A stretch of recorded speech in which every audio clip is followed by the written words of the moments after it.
భక్తుల మనోభావాలను దెబ్బతీస్తున్నారని తెలుగుదేశం పార్టీ రాష్ట్ర మీడియా కోఆర్డినేటర్ శ్రీధర్ వరం తెలిపారు. సోమవారం మీడియా సమావేశంలో శ్రీధర్ వరం మాట్లాడుతూ TTD board chairman BR Naidu అల్పాహారాన్ని సేవించడానికి ఓ ప్రైవేట్ హోటల్కు వెళ్తూ ఉంటే అడ్డుకోవడం ఎంతవరకు సమంజసమన్నారు.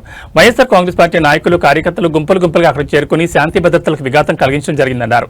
ఒక పథకం ప్రకారం ఎలాంటి దాడులు చేయడం సరికాదన్నారు. తిరుమల తిరుపతి పాలక మండలి అధ్యక్షులు వారు తిరుమలకు వస్తుంటే ఆయన అల్పాహారం సేవించాలని గ్రాండ్ రిచ్కి రావడం, ఆయన్ని అడ్డుకొని ఇంకా వాళ్ళు ఏ పన్నాగం పన్నారో కానీ తెలియదు, కానీ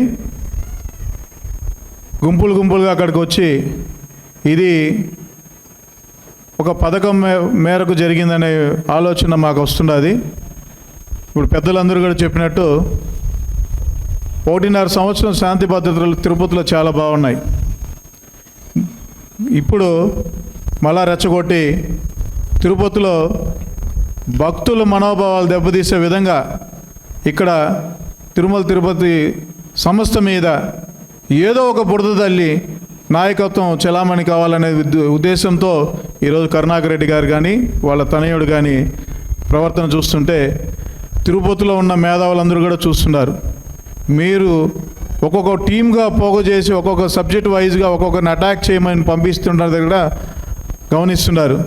కాబట్టి తెలుగుదేశం పార్టీ చూస్తూ ఊరుకోదు. కానీ మీరు ఇదే విధంగా రెచ్చగొట్టి విధానంగా వెళ్తే మాత్రం మంచి పద్ధతి కాదని మేము తెలియజేసుకుంటున్నాం.